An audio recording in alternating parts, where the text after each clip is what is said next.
Lux presents Hollywood.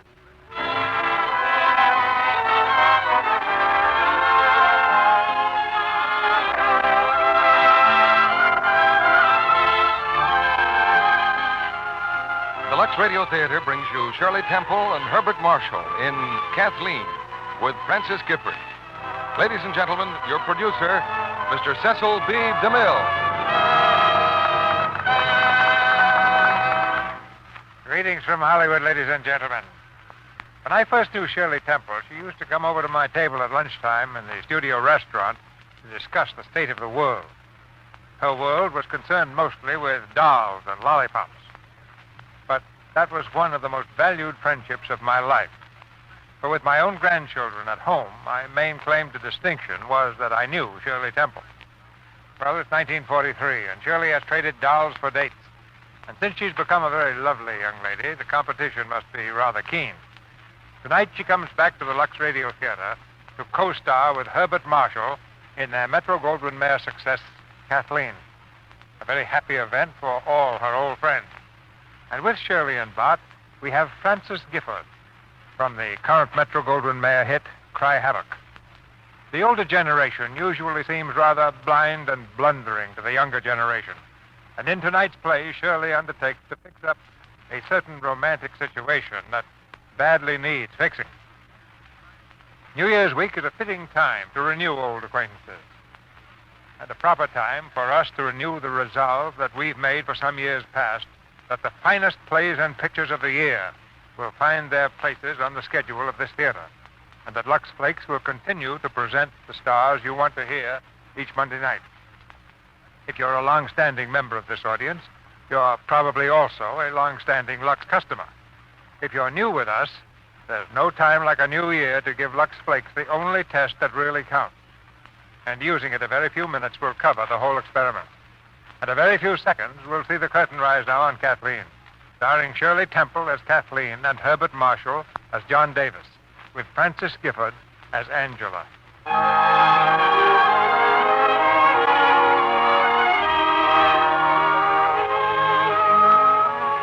Diary, I have no thoughts to write down for today, so I will just say good night.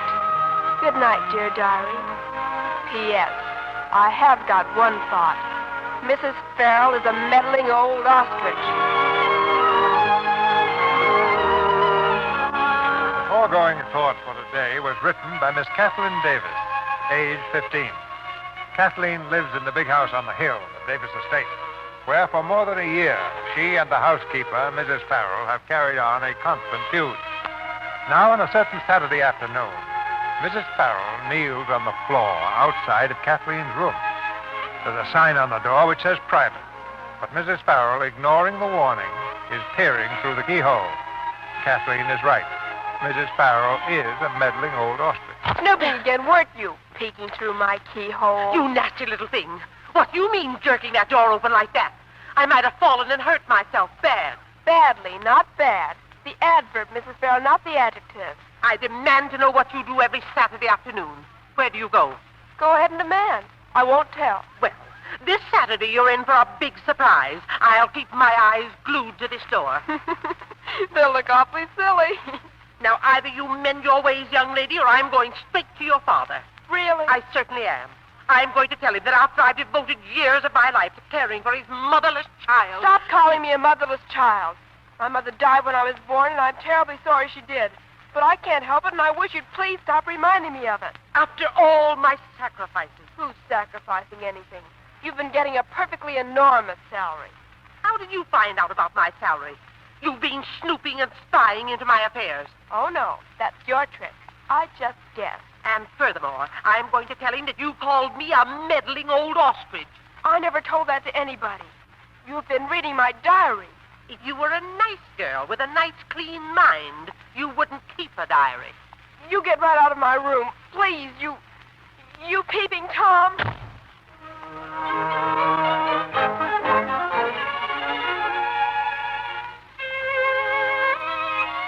diary, it looks like I will have to use the laundry chute to get out of the house this afternoon. I'm going to see Mr. Schoner again. You remember my telling you about him? The little old man who runs the second-hand furniture store in the village? He's a simple old fellow, but so very kind. And what a relief it is to speak to someone who doesn't treat me like a child.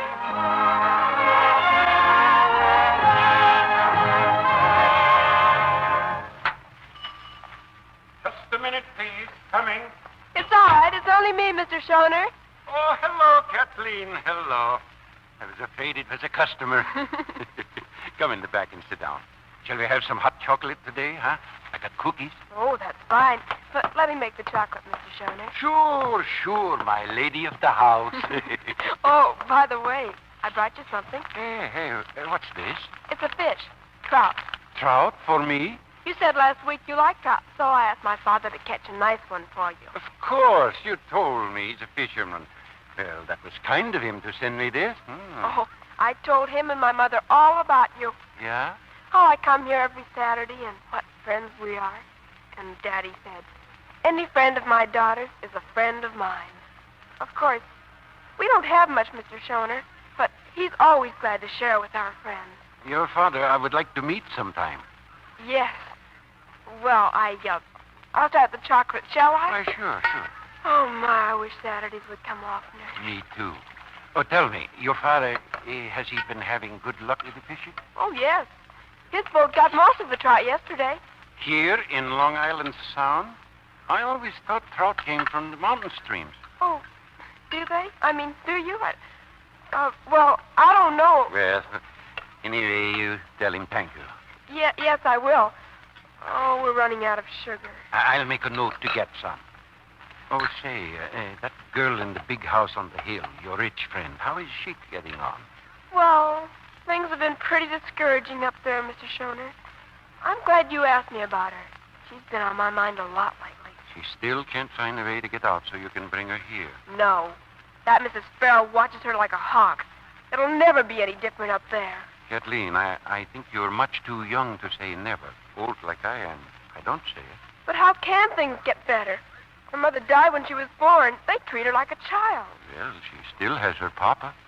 Oh, not really. Seeing him once a week, maybe. Having him say, oh, hello there. That's not really having a father. Not the kind I'd want. That girl, does she ever try to know her papa? Yes, but it doesn't do any good. Well, it's some people, maybe her father, it's like they are shy. He's not shy. With his friends, he's a regular man about town. That girl on the hill, has she an imagination? Oh, about like mine. Why? Well, if she imagines hard enough how things might be, for a little while anyway, that's how things are. That would take a lot of imagining, Mr. Schoner. Too much. You see, sometimes with me, things aren't so good. The mortgage looks bigger than usual. More and more things in the store get moth-bitten, so then what do? What? Evenings, I sit here. I turn out all the lights. The moon shines only on the nice things I've got, and then I start the music box. I sit, I listen, I look. And soon I'm handsome. I'm rich, even. You know, if you imagine hard enough, there's no more second-hand. It's all antiques. Here, give this music box to your friend, will you? Maybe that's the way out of that big, sad house she's always been looking for. Mr. Schoner, I think you must be the kindest man in the world. But I can't take this from you. You just said it helped you. Well, I think she needs it more. Listen, how sweet it plays. Yes. You know, when Mother used to sing me to sleep, her voice was as sweet as that. Sweeter. The sweetest sound I ever heard. She is pretty, your mama, huh? Oh, yes, beautiful. And my father's quite handsome, too. Oh, he's such a darling. Can't seem to do enough for me. You wouldn't believe the way he fusses over me, Mr. Schoner. You know, I think he must love me very much.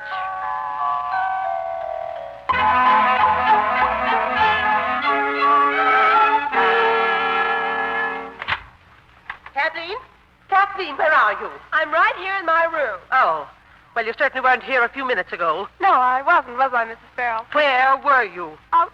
Out where? Just out.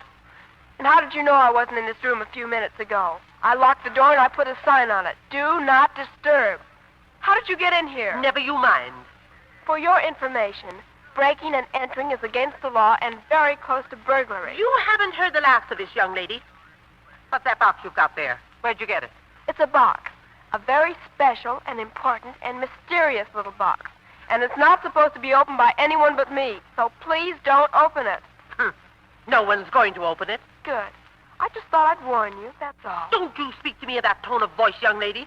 When your father comes home this evening, I'm going to tell him how My father? Is he coming home? He certainly is. Tonight? Saturday? Yes. And as soon as he does, I'm going to tell him you sneaked out of the house again. My father's coming home. My father's coming home. I know just how it will be. Jarvis will knock on the door and say, Miss Kathleen, your father wishes to see you in the living room. Thank you, Jarvis, I'll say. Then I'll run down the stairs and... No, I'll walk, very dignified. Just at first, he won't see me. I'll stand there looking at him, and I'll think how nice and attractive he is. And then I'll say, hello, Father. And he'll say... Oh, hello there. And then I'll say, Father, I'd like to speak to you on a matter of great importance to us both. Very well, but be brief, Kathleen. You know, my friends are waiting for me at the club, as usual. You have a friend waiting for you here. Who? I'm that friend. Oh, yes, of course, but you're still a child, you know. I'm 15. In this dress, I could pass for older. Yes, that's true. Father, let me read you the poem I wrote for you. It will make everything clear. Oh, very well, go ahead. It's called My Heart Cries Out. I don't ask for the moon above. I just ask for your love. You hardly know I'm alive. Yet to win your love, I always strive. You can hear the birds sing. You can hear the bells ring. So please don't be deaf and keep us apart. Listen to the cry of my heart. Well, Father? Dearest Kathleen, this isn't only a great poem. It teaches me a great lesson. Darling, I've been blind. Not really blind, just... Yes, blind. And deaf to the cry of your heart. Oh, when I realize what I've missed all these years, I can't hold you close enough.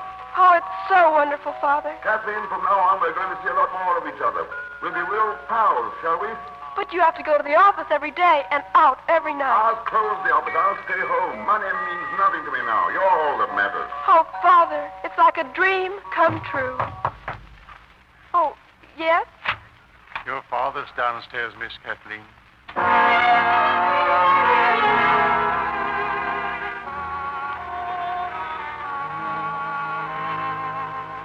Good evening, Father. Oh, hello, you. How are you? I'm very well, Father. Hi, what a pretty dress. Getting to be quite a lady of fashion, aren't we? Oh, do you like it, Father? I'm so glad. I wore it just for... Come in here a moment, Kathleen. There's someone I want you to meet. Oh. Lorraine, this is Kathleen. Well, here's a young lady I've been waiting to meet for ages. How do you do? How do you do, Miss Bennett? Charming. I'm such a goose about remembering things. Your daddy told me how old you are, but I went and forgot. How old are you, dear? I was 15 last April. Oh, my goodness. You'll be a grown-up lady before you know it, won't you? I don't think it will take me by surprise, Miss Bennett. Kathleen. I'm a kind of sort of next-door neighbor of yours, spending the summer at the inn. When your daddy goes to his old office, you and I must have some fun, shall we? Yes, I'd enjoy having fun. Thank you. What's that piece of paper you're carrying, dear? The latest watercolor portrait of your daddy? No, Let me see, dear. Please, it's just something... Why, what have we here? Not a poem. No, it's nothing. Well, it's a poem, Johnny. Listen, she has real talent. Please. It's called My Heart Cries Out. I don't ask for the moon above. I just ask for your love. Give it to me. Give it to me. Kathleen, what on earth are you thinking about? That was very rude. Well, she had no business reading it. It's private. I think you ought to apologize to Miss Bennett. Then go to your room. Oh, no, Johnny. No, it was all my fault. But I think I know Kathleen's secret. I think she has a crush on someone. Who is it, dear? Clark Gable or Robert Taylor? I'll go to my room if you don't mind. Kathleen, I don't... What in the world was that? She tried to kill me. Mrs. Farrell, what happened? She did it deliberately. She hates me. Look at this thing. Look at it. Mrs. Farrell, did I hear a shot? This box. There was a bomb in it. Bomb in this thing? It exploded right in my hands. She did it.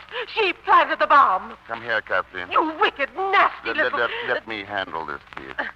Kathleen, I want an explanation. Well, that's what she gets for snooping into my things. Look, Father, it's printed all over. Personal. Private. Do not touch. warning. You see, Father... Never mind about that. But that's the whole point. Was there some sort of gunpowder in this thing? There were merely the insides of some birthday party snappers. No birthday party snapper has ever made that much noise. Well, there was a little 4th of July mixed in, but she had no business... Kathleen, apologize to Mrs. Farrell at once. Father, please. I want you to apologize. You hurt her. In the first place, no one ever got hurt from merely hearing something go pop. And in the second place, it serves her right. Oh! Kathleen, go to your room. Don't you even want to know my side of it? I know this much. My daughter did a cruel thing, deliberately. I'll decide in the morning what's to be done with you. Now, go to your room. Very well, Father. I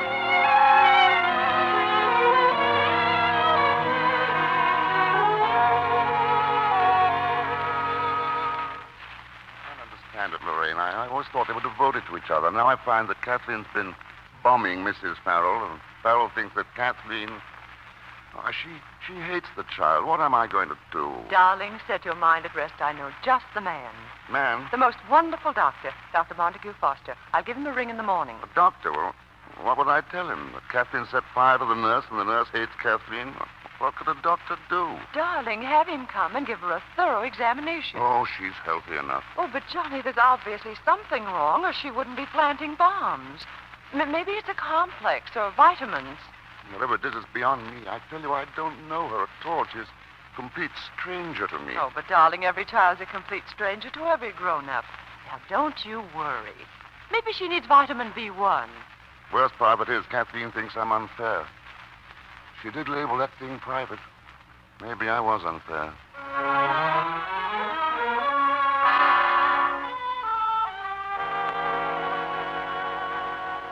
There's nothing seriously wrong with Kathleen, is there, Doctor? Frankly, there's nothing whatever wrong. You mean not with her diet or anything? No, the difficulty is with the housekeeper. The woman is obviously Kathleen's mental inferior. Well, after last night, I'd agreed she was anybody's inferior. Could you suggest anything, Doctor? Yes, I can suggest a sort of companion for Kathleen. A very remarkable woman, Dr. Kent. Dr. A. Martha Kent. She took her doctorate in abnormal psychology. Johnny, that sounds ideal. She's going to South America in the fall. But since Kathleen's going to boarding school in September, perhaps Dr. Kent might take the case for 3 months. Well, let's get hold of her right away.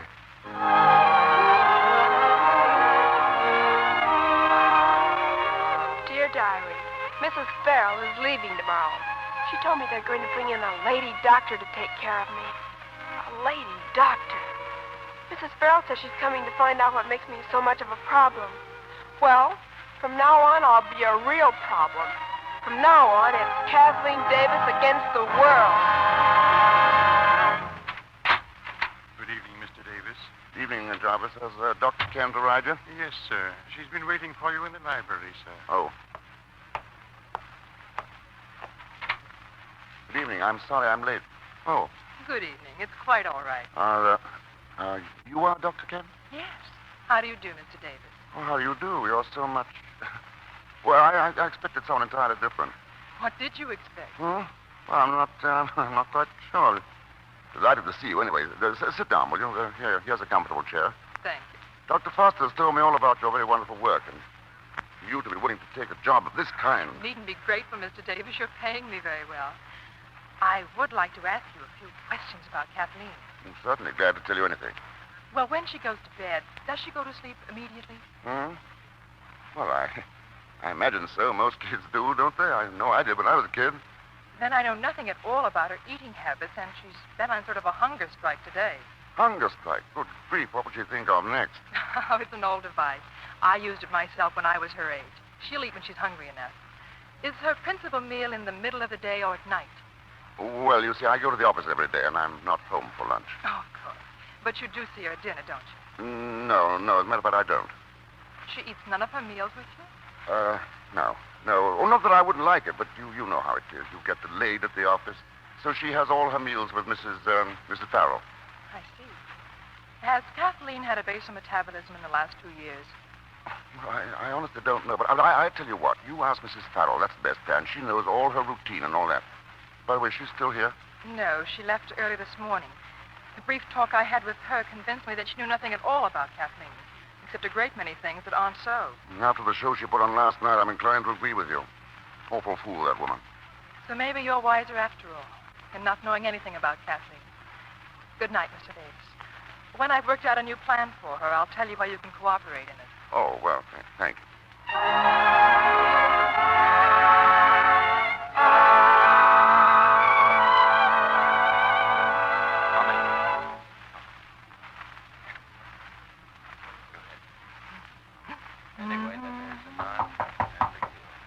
Come in. Good evening, Kathleen. I've just been unpacking. Sit down. I only came in for a second. I'm going right back to my room. All right. There's a room in between yours and mine that connects. I thought I'd better show you where your things go. One side is mine. Of course. I'm glad you came, Kathleen. After seeing the Do Not Disturb sign on your door, I was afraid I'd have to wait until morning to put my things away. Well, I might as well show you now. Oh, fine. By the way, Kathleen, after this, when you want to be alone, just close your door, and I'll do the same. That way it'll save us the trouble of putting up signs. You mean if I feel like being by myself, you won't bother me? Certainly not. I like to be alone, too, once in a while. Oh, well, this desk is mine, and all those shelves on that side, they're rather personal things and not to be touched except with my permission. Good. And which are my shelves? Those. Thank you. I'd better get my books put away right now. Could I help you? Why, yes. You're not busy. Oh, no, I'd love to. Thank you. You've got a lot of books, haven't you? Quite a few. This one looks interesting. May I read it sometime? Surely. I'm very fond of reading. Me, too. Why, look. You wrote this book. Uh-huh. A. Martha Kent. What does the A stand for? Oh, a name I don't use. What is it? Well, Angela. But that's a beautiful name. Angela. Why don't you use it? It's a lot nicer than Martha. I'd feel sort of silly being called Angela. I'm not much of an angel. It's not silly. Why, it just suits you. I'm going to call you Angela. That is, if you'll let me. You couldn't manage Martha. No. All right, then. It's Angela. Thank you, Angela. Oh, and look, I'm sorry about that Do Not Disturb sign. That was for Mrs. Farrell, not for you. You can come into my room anytime you want. Oh, thank you, Kathleen. You're welcome, Angela.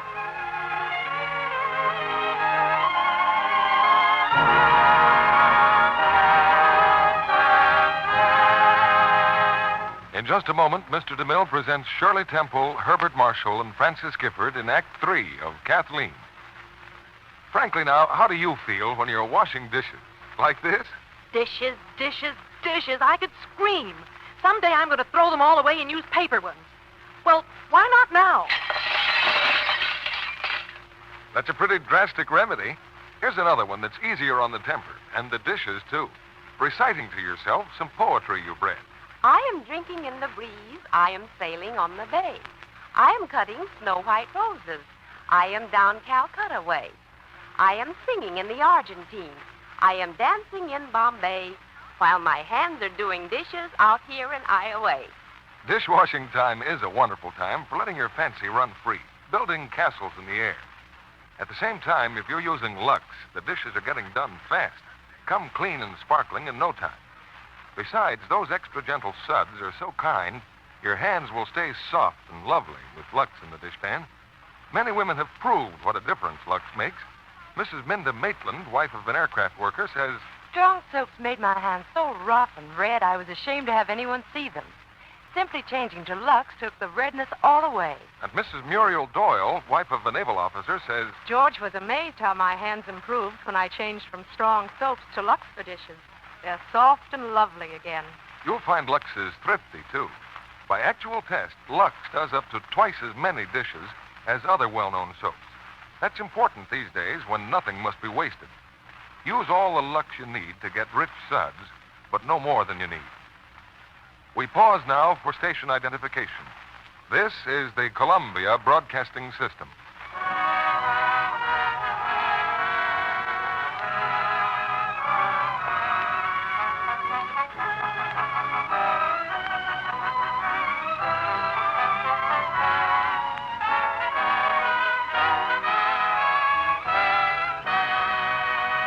Act 2 of Kathleen, starring Shirley Temple as Kathleen and Herbert Marshall as John.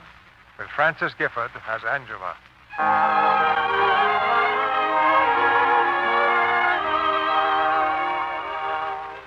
Dear Diary, Angela is an angel. I like her so much. And I think Father must like her, too. Oh, Diary, wouldn't it be a wonderful thing if... No, that would be asking too much. But there's no harm in trying. I think perhaps I'll go on a campaign to get...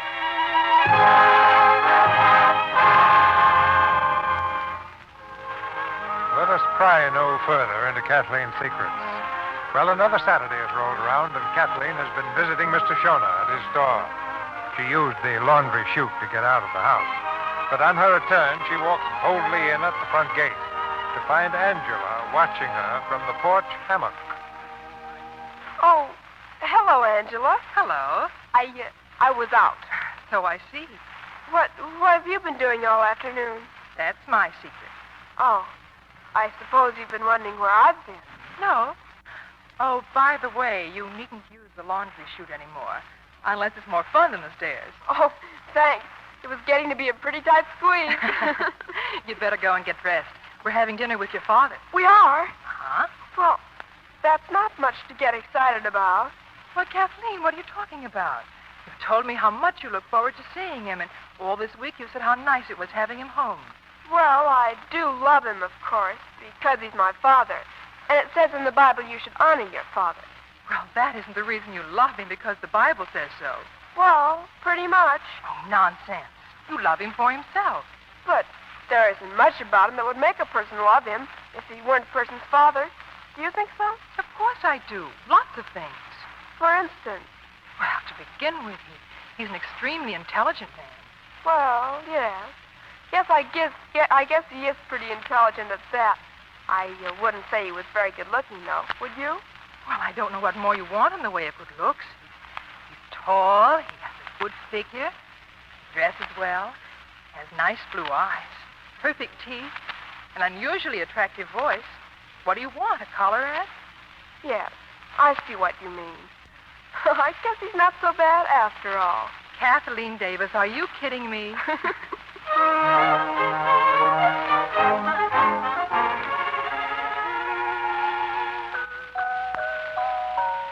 They're alone downstairs now, Angel and Father. That was a good idea of coming up to my room early. It'll give them time to get better acquainted. They'll just talk and talk, and after a while, Father will look at her and say, "May I sit here beside you, Doctor?" And she'll say, Please do. and then kind of shyly, he'll say, Kathleen calls you Angel. Yes, I should like to call you Angel, and you must call me John. I love you. John, To think we met but 5 brief days ago. Yet in that little space, you have crept into my heart. and you and mine, my darling. Kathleen needs a mother's care, and oh, Angel, with all my heart, I beg you to be my wife. Angel, will you marry me? Yes, John. oh, jeepers. Wouldn't that be something? I wonder what he really is saying to her.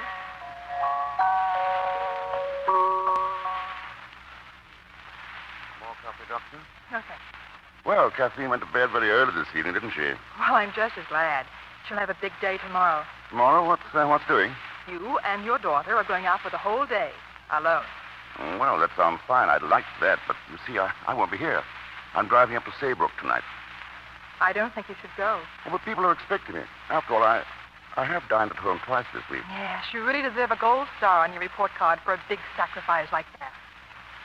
I'm sorry, I shouldn't have said that, but honestly, Mr. Davis, after 15 years of giving Kathleen only the fringes of your mind and heart, 2 dinners at home just don't let you out. You know something? You're absolutely right. Tomorrow we take on a picnic. No, you take this. I'll beg off the last minute. You do see some logic in this, don't you? You aren't just playing along with the crack brain. No, I agree with you. In fact, I think you're wonderful. Thank you. It's, as I said before, since Kathleen has no mother, you have to give her even more of yourself than most fathers. Yes, I suppose in a way it was selfish of me not to marry again. Would have been better for Kathleen. I know that. I didn't realize it before. I didn't think of that angle of it, but I do see it now. And pretty soon I may be able to set that right. You're thinking of getting married? Well, it all seems to tie in, doesn't it? Well, you're not just planning this for Kathleen's sake, are you? Because that would be all wrong. Psychologically, it'd be completely wrong. Oh, don't worry. I have far too much respect for marriage to use it to accomplish something. I don't mean to pry, but do you plan on being married before Kathleen goes away to school? Oh, it's not as definite as that. I haven't asked her yet. Oh. It's all rather sudden. Oh, I see. I'm the sort of person who has to be pretty sure of his ground. I don't know whether she'd have me. No, I'll just have to wait and see what develops as time goes on. Watch and pray.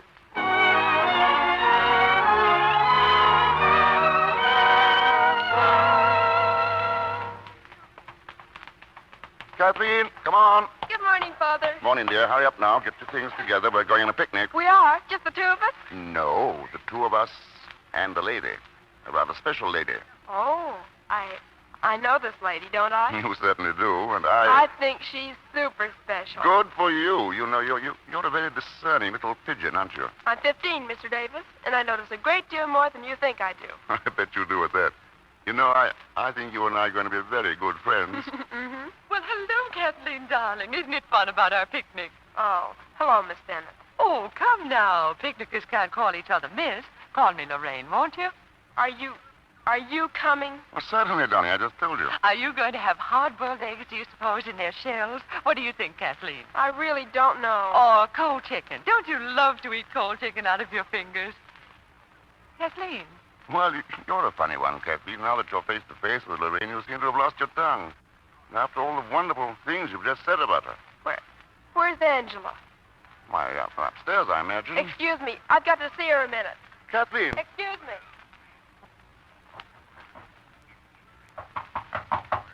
Come in. Angela? Good morning, dear. Angel, you're coming with us, aren't you? On the picnic? No, dear. I have lots of work to do, and... Oh, but I can't go on a picnic with her. Her, who? Miss Bennett. Oh, I didn't know. Dearest, darling Kathleen, do call me Lorraine. I won't go. Kathleen, if your father has asked a guest... Angel, are you going to let this woman interfere with our plans? We have no plans for today. I mean our plans for you to marry Father. Kathleen! Are you going to let her? But this is absurd. There was never any such plan. Don't you want to marry him? I've never heard of such nonsense. You said yourself he was good-looking and intelligent. If that's how you feel, then you ought to marry him. Kathleen, I have known your father for 1 week. Less than a week. 6 days. I've known you for 6 days, and I love you. A friendship like ours is different. Please answer my question. Do you or don't you want to marry my father? Your father and his guest are waiting. Well, I won't have Lorraine for my mother. What makes you think she's going to be your mother? I can tell. He has a kind of light in his eyes when he looks at her. You've been seeing too many movies. Now go on. You're supposed to be here to make me happy. I don't notice you doing much about it. Now, where did you get the idea that my whole function here was to make you happy? Then what are you here for? Kathleen, the sooner you grasp the fact that the world does not revolve around you, the better off you'll be. Your father has his life. I have mine, and Miss What's-her-name has hers. I wouldn't give you a nickel for hers. Will you please stop talking and go get dressed for the picnic? Why? Because I say so. Very well, Angela.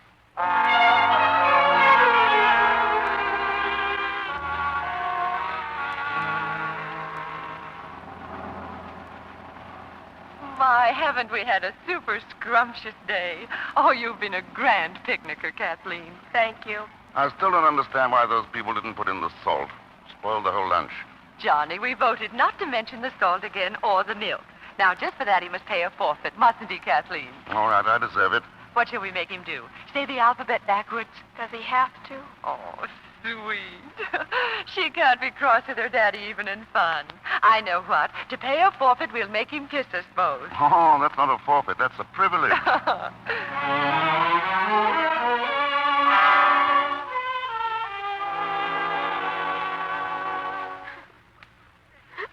Kathleen, now stop. That's right, Angel. I tried to be nice all day long, but that woman is poison. Come on, Kathleen, let's bathe your eyes. You ought to see her. You just ought to see her, batting her fake eyelashes at him, gazing up at him like a sick cow. Angel, you've got to help me save him. What would you like to wear for dinner tonight? Oh, I can't go down there. I'll scream. I'm allergic to her. All right, you get ready for bed, and I'll go down and explain to your father. Oh, Angela, what can we do? Get into bed, darling. I'll bring you some dinner. Doctor, darling? Thank you. To us, darling. To us. Oh, John, it's been such a wonderful, wonderful day. Pretty exciting, I'd say. Oh, come in, Dr. Kent. I'm sorry, I didn't realize. No, please come in. Lorraine, this is Dr. Kent. Miss Bennett. How do you do, Miss Bennett? So this is Kathleen's adored Dr. Kent. I'm so glad to meet you. Thank you. Mr. Davis, the day's been rather strenuous for Kathleen. She's overtired and overexcited, so she's going to bed right away. Oh, I'm sorry. Nothing really serious? Oh, no, she's not ill. Why, the poor lamb. That's strange, though. She was sunny and charming on the picnic, wasn't she, darling? I thought she was. But, I understand that you know just all there is to know about adolescence, Dr. Kent. You go from place to place looking after difficult cases. Isn't that it? No, I took my Ph.D. in abnormal psychology in June. But I'll be with Kathleen only until September. Then I'm going on to Buenos Aires. Buenos Aires. Johnny, that's the place Vinky and Helen went on their honeymoon. Miss Bennett and I have decided to get married in the fall, Dr. Kent. Oh? You see, I've made quite a little headway since our talk together last night. Yes. Well, congratulations. I hope you'll be very happy. I can't wait to see Kathleen's face when we tell her. Darling, let's go up to her room now. Oh, please don't. She really is quite worn out. Any more excitement would be bad for her. Oh, well, tomorrow, then. I think it would be wise to prepare Kathleen for the news. Well, I imagine she's half guessed it. I gave her a hint this morning about how I felt, and she seemed very pleased. Well, she's very keen about Lorraine. But I still think, though, it would be better not to tell her in so many words until she's grown used to the idea. Whatever you say, Dr. Kent. I really must go now. Good night. Good night, Dr. Good night. Sonny, did you discuss proposing to me with her? Don't you think I should have been the first to know? Oh, it was only in connection with Kathleen, planning Kathleen's future. Oh. The doctor's a pretty little thing, isn't she? Yeah, she is rather. Very bright, too. Abnormal psychology. Does she sort of give you the creeps?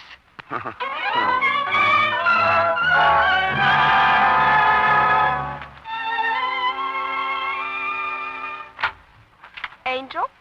Yes, Kathleen. Well, was I right? Do you want some supper? Angel, don't change the subject. What do you think of Miss Lorraine Bat Your Lashes Bennett? Kathleen, I met Miss Bennett very casually. She's very good looking and she dresses very well. Outside of that, I know nothing about it. Now, would you like some supper? After what I've been through today, the thought of food sickens me. Very well, then. Good night. I bet you $10 you don't like her either. Good night, Kathleen. Miss Lorraine Bennett. Money. That's all she's after, I bet. Money. I wish I had a lot of money. I could take care of everything. Oh, if I were only rich. An actress, maybe, on Broadway. I'd know how to handle her. I'd get her to come to my dressing room some night after the show. I'd be taking off my makeup, and she'd walk in the door. You sent for me? I did. Please sit down, Miss Bennett. I'm going to speak very frankly to you, woman to woman. In my opinion, you're only interested in my father's money. How dare you? Don't act, please. Miss Bennett, it so happens that I am now independently wealthy. I'm prepared to offer you the sum of $100,000 to give up my father. You're very shrewd. In my profession, one has to be.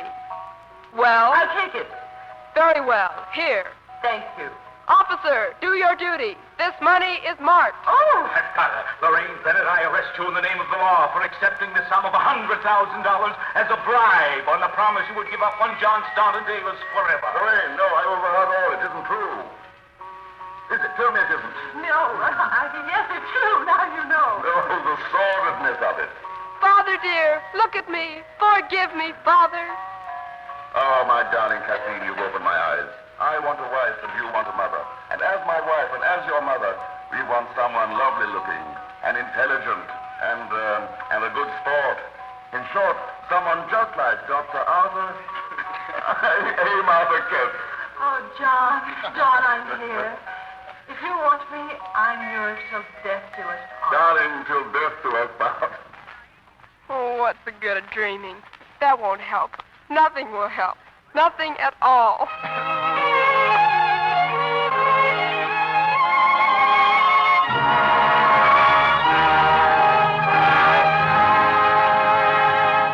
After a brief intermission, Mr. DeMille will bring Shirley Temple, Herbert Marshall, and Francis Gifford back to the microphone for Act 3 of Kathleen. Now we have a real-life story for you about 14-year-old Marilyn Fisher of Brooklyn, New York. Marilyn's mother, Mrs. Mary Fisher, wrote us... A couple of years ago, we joined an ice skating club here in Brooklyn. It was lots of fun, but oh, the costumes, so expensive. I couldn't afford to buy Marilyn the kind the other girls had, so I decided to knit her one.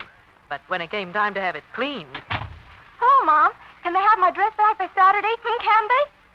Oh, you didn't even leave it. Well, I'm sorry, dear, but it just would have cost too much. But I think we can have it spick and span for you by Saturday. We'll Lux it. I've always used Lux flakes for your sweaters and other knit things, so it ought to come out real nice. Oh, let's try it right away. So we did Lux the dress, and it came out beautifully. In fact, I knit Marilyn another one, and we've Luxed both dresses ever since. And let me tell you, they're just as pretty now as when I knit them. Lux is so thrifty, too. Every time we Lux a dress or a sweater, we drop the money we save in a small bank. And pretty soon, we'll have enough to buy Marilyn a pair of brand-new figure skates. Yes, that's a true Lux story. Just one of the many ways in which Lux helps women day after day. Remember the famous Lux promise? Anything safe in water is safe in Lux. That's a promise women know they can depend on. When you stick to Lux Flakes, you know your washables are safe. If your dealer is out of Lux, try again soon. More is on the way. Remember, Lux is worth waiting for. Now, our producer, Mr. DeMille. Maud Marshall and I will try to coax a few secrets from Shirley Temple after the play. Now, here's the third act of Kathleen, starring Shirley Temple and Herbert Marshall with Francis Gifford.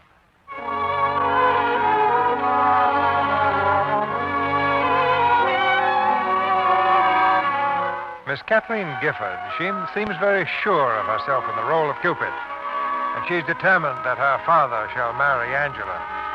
Now she's going to enlist the aid of Mr. Schoner. She wheels her bike up to the store and then stops dead in her tracks. For standing at the curb is a moving van. Mr. Schoner! Watch it, dear. One side now. Watch it, dear. Where's Mr. Schoner? Mr. Schoner! Well, hello, Kathleen. Mr. Schoner, what's happening? You're not moving. Yeah, to Philadelphia. My cousin Frankie died in Philadelphia and left me a place there with a bigger mortgage even than this. Oh, that's awful. Yeah, well, I'm afraid we won't have any chocolate today. Oh, who cares about that? The awful thing is you're moving. Why didn't you tell me? Well, how can I tell you when you don't come and see me? Mr. Schoner, things have been happening up on the hill. That's why I haven't been down. That's why I came to date, hoping you could help me. Oh? Well, of course. Mr. Schoner, this is going to be a shock to you. I'm the girl on the hill. No. Yes. Well, I thought you were a fisherman's daughter. No, I just said that for fun. Oh, it doesn't matter now. Hmm? Look, here's my problem.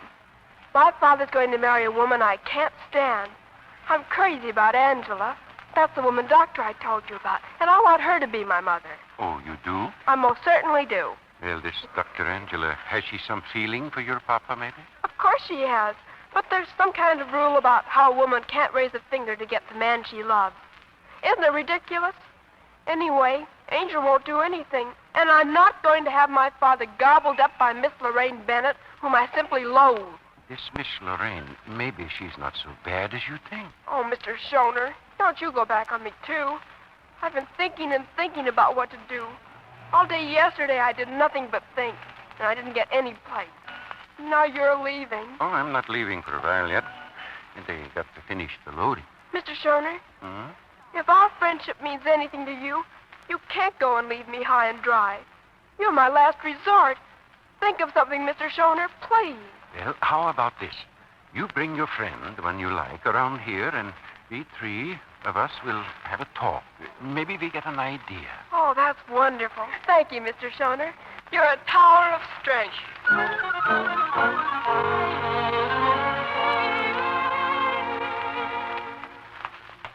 Angel, where are you? Good afternoon, Miss Kathleen. Jarvis, where's Dr. Kent? I believe she and your father went for a walk. They did. Just the two of them? Yes, Miss Kathleen. I saw them going for the swimming pool. Oh, thank you, Jarvis. You're magnificent, Jarvis. I beg pardon. I really feel quite silly making a conspiracy out of this talk with you. Oh, nonsense. It must be important. Is it about Kathleen? Yes. You see, this is going to be very hard to say. Oh, come on, out with it. Well, to put it bluntly, Kathleen would like to have me with her permanently. Well, what's so absurd about that? I've had the same idea myself. But she's been planning... Well, I'm afraid she's worked out some sort of a campaign to... Well, you see, a girl of that age doesn't realize. Oh, now look here. Why wouldn't this solve everything? Lorraine and I are planning a pretty long wedding trip. And later in the winter, we may go down to Pinehurst for some golf. We'll be away a lot. It'll be dreary for her to come home from school to an empty house. Yes, that would be dreary. So, how about this? You give up that South American business and stay on here. Oh, I know it'll mean a sacrifice for you, but I'd be willing... Do you know what I think of your offer, Mr. Davis? Huh? I think it's disgusting. Disgusting? Bringing a child into the world carries some responsibility with it. You've never grasped that fact. Believe me, I feel a great sense of responsibility. Indeed, you do. But not enough to alter one single plan of yours. Not enough to make the smallest sacrifice of your own pleasure and convenience. Not enough to be more than a bit surprised when you learn that your daughter loathes the woman you're going to marry. Aren't you being a little hysterical? No, I'm not. That magnificent offer of yours makes me so mad, I'm telling you the truth. When I asked you to stay on, I was thinking only of Kathleen. Oh, no. You were thinking how dandy it would be to hand your responsibility over to me. Well, thanks very much, Mr. Davis, but I have a life of my own to lead. You can't foist your daughter off on me. You don't want her, that's obvious. Or maybe I don't want her either. And here's one big difference between us. I don't have to have her. She's not my child. She's not... Just a moment. Kathleen? Kathleen, come here, dear. I'm sorry. I didn't mean to listen. I was looking for you. Excuse me. Oh, Kathleen, wait. Kathleen.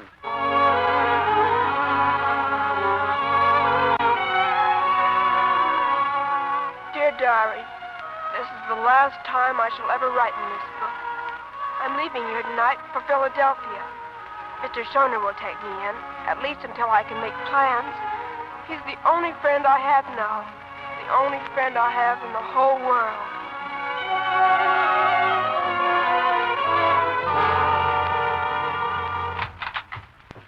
Mr. Davis, Kathleen's run away. Run away? This was in her room, this note.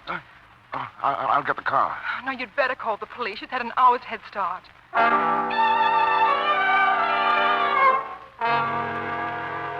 John, sit down, dear. She'll be all right. There's no use worrying. Why don't they call me? It's been hours, not a word. If you'd only got the car out right away when you wanted to. Why don't we do it now, John? The police want him here where they can reach you, Miss Bennett. She has some money. Suppose she's on a train. Darling, do sit down. You'll exhaust yourself. By the way, are we quite sure she's run away? Well, there was a note to Angela, to Dr. Kent. Oh. Exactly what did she say in the note, Doctor? That she was unhappy. She felt she wasn't wanted. But why should she have felt that? She overheard a conversation between her father and me this evening out in the garden. May I see the note? I gave it to the police. Well, what was it she said? Kathleen was very upset at the thought of her father's remarriage. Well, she couldn't have been. She didn't even know her own mother. She was very fond of me. Why do you say was? But I didn't mean was. I mean is. Of course I mean is. She is very fond of me. Nobody would have hurt her. Angela, you don't think... I mean, you do think she is all right, don't you? Of course. Where did you get the idea that she objected to our marriage? She told me. That was the reason for running away. The marriage and my leaving. Oh, John, it isn't true. Oh, yes, it's true, all right. Angela, what if she got on the train even before we gave the alarm? She could have got off somewhere along the line before they began to watch. Don't be absurd, John. A young girl alone at night, she'd be noticed right away. Yes, of course, yes. Hello? Yes? Yeah, you're speaking. Oh, no word. Well, yes, I'll be here. Thank you. Nothing, not a sign of her. I'd still like to know the contents of the note she left. You can probably get it from the police. I remember what it said, Lorraine. She told Angela that all she hoped and prayed for would never come true. That you and I were going right ahead and be married. And just what was it she hoped and prayed for? Well, does that matter now? It was something I was going to tell you later on. Well, just the same, It all seems rather unimportant at this moment.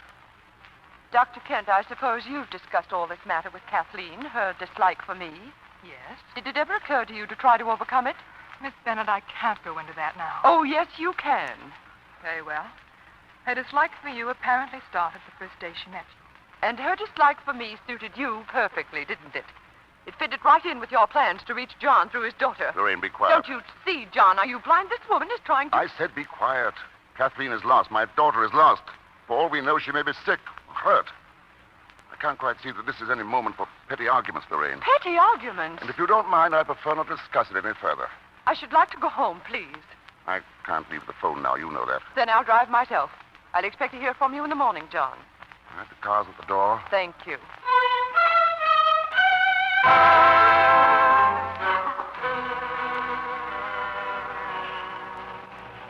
Come on, Joe. Get a move on. We got half a truck full to unload yet. Okay. Give me a hand with this desk here. Yeah, we got a hurry. Hey, Joe. hey, look. What's the matter? Holy smokes, there's a girl in there in the back of the truck. We moved her all the way from Long Island. Huh? Well... Good morning. Will you help me down, please? Huh? Is Mr. Shawner here? Mr. Shawner! Yes, Kathleen. Oh, Mr. Shawner. Kathleen, how did you get here? We didn't have nothing to do with it. It ain't our fault. I didn't even know she was in there. No. All the way through to Philadelphia? I had to, Mr. Shawner. I didn't dare take the train, so I hid in the truck last night. Let me stay with you for a while. Please, Mr. Shawner. Please. Here. You will, won't you? But Tell me, your papa don't know where you are all night long? He doesn't care. And don't tell him, Mr. Shawner. If you like me at all, don't tell him. Just let me stay. Come on, in the store. I just got the room fixed up in the back. Just you'll rest, and you'll have some breakfast. I have some money. Tomorrow I'll try to get a job or something. I can manage for myself. Well... Please, promise me you won't tell him, Mr. Shawner. Take it easy. You go to sleep now, and we talk later.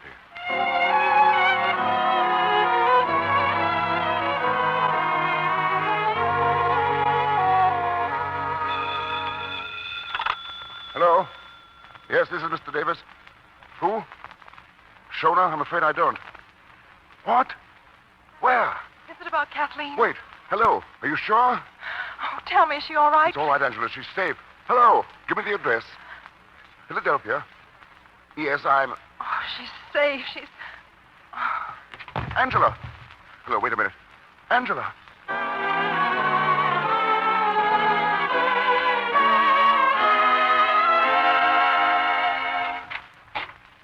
Well, you awake? Oh, come in, Mr. Shawner. And you stay right in the bed. You get some rest? Yes, thank you. That's good. Hey, what's that you got? The music box you gave me. It's the only thing I wanted to take from home. Oh, Kathleen, listen. I called your papa. Kathleen, I had to do it. You told him? After I begged you? Please don't be mad at me. Oh, he was awfully worried. You didn't know how worried he was, or you wouldn't do this. Why should he be worried? He doesn't care whether I'm alive or dead as long as he has his Lorraine. He'd rather I were dead. Oh, shh. It's true. I asked him, could you stay here with me for a little while till you got happier in your mind, but he said no. He's coming to get me? Yeah. 3 hours you finish sleep now. They'll be here any minute. They? Father and Lorraine? Well, he said we start right now. Father and Lorraine? Oh, I won't go back. I'll run away again. They can't make me... No. No more run away. I will, though. No, because it is cruel, and my friend is never cruel. She feels for other people, don't you? All right. But it's the same as condemning me to death. You better wash your face. I will go fix something to eat. Father and Lorraine. Why couldn't it be Angela? Just suppose I should be lying here, just like this. And the door should open, and it wasn't Lorraine. Just suppose it was Angel and Father, and they'd come over to the bed, and Father would be kind and understanding, and not angry at all. You'd have more reason to be angry with me. Father! Are you all right, Donnie? Father! Oh, if this is a dream, it's the realest yet. It's no dream, darling. We're here. Angel? Father? I guess it is real, because if I was making this up, you'd be kissing each other. I think we can take care of that, too. You mean Angela and you? I mean Angela and me. And it's very real, darling. Oh! Come on now, sweet. Get your things. The family's going home. The family? Oh, japers!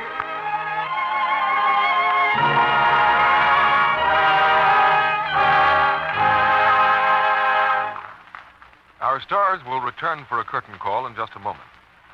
The other day, I was buying a newspaper when a girl next to me said, Oh, darn. as she dropped a penny. So she stooped to pick it up, and as she bent her knee, pop went a run in her stocking. Was she mad? To save a penny, she'd ruined a pair of stockings worth over $1. But it was her own fault. For only a penny, she could have luxed those stockings 4 times, and they wouldn't have popped so easily into runs. Yes, strain tests made by a famous laboratory proved that luxing cut down runs by more than 50%. Isn't it worthwhile to cut down runs? Yes, maybe cut them in half by luxing stockings every night. Use Lux Flakes for your stocking. Don't waste Lux, of course. Use all you need to get rich suds, but no more than you need. A little Lux goes so far, it's thrifty, and it saves many and many a penny. Now, here's Mr. DeMille with our stars. It's always a very happy moment in this theater when we welcome stars like Shirley Temple, Herbert Marshall, and Francis Gifford back to the footlights after a delightful performance. Naturally, the first thing one says to Shirley these days is... My, how you've grown. Oh, somebody else has said that, too. Yes, and I'll bet they were saying it a few years ago, too, when Mr. DeMille was growing up. Yes, a few years ago. Shirley, have you ever considered a career in the diplomatic service? No, sir. I'd rather jitterbug. Shirley, I know it's wrong to ask a lady her age, but after all, yours is one of Hollywood's most vital... Oh, well, we'll find another word for that. Would you mind? No, I don't mind. I'll be 16 next spring. And is it true that you have dates? Yes, but not on school nights. And I presume there must be a boy in uniform somewhere that you write to? There certainly is. He's a Marine. If we could get that news first, Bart, Walter Winchell would be green with envy. Would you object to telling us his name, Shirley? Not at all. It's George. And his last name? Temple, of course. He's my brother. Maybe you'll be a bigger success as a reporter, CB, if you'll give us the news on next week's show. I'm glad to, Bart. Because it's the Universal Picture success, Shadow of a Doubt. And our stars are William Powell and Teresa Wright. The picture was made by that master of mystery, Alfred Hitchcock. So we'll start the new year with a thriller next Monday night. I like the picture a lot, Mr. DeMille. I want to hear it on the air. Good night. Good night. It was a pleasure to work with you, Shirley. Good night. Good night. Good night. Happy New Year. And a happy new career to you, Shirley. Ladies and gentlemen, before we meet again in this theater, this year will have joined the past, and a new year become the present. Some of us have had deep sorrow in 1943, but hidden in its days, too, were all the little and almost forgotten things that make living a joy. The passing kindness from a stranger, the bits of everyday humor, the long-awaited letter from a son, the thought of a job well done. They fill the old year to the last minute of the last hour. The diary of the next 366 days is ours to fill as we choose. Some may think they promise only hardship. But there's another way to look at 1944. We have been offered a part in the great adventure. The adventure of deciding the future of the world for 100 years to come. We are both audience and actors as the drama comes to its furious finish. And the toast of the times is this: to a new year and to a new world.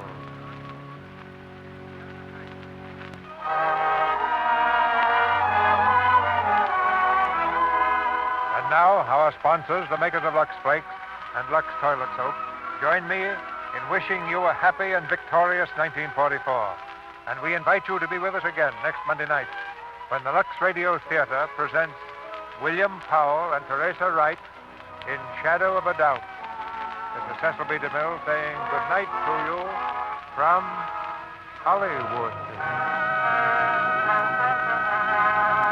Kathleen was broadcast through the courtesy of Metro-Goldwyn-Mayer, producers of the Technicolor musical As Thousands Cheer. Shirley Temple was heard by arrangement with David O. Selznick.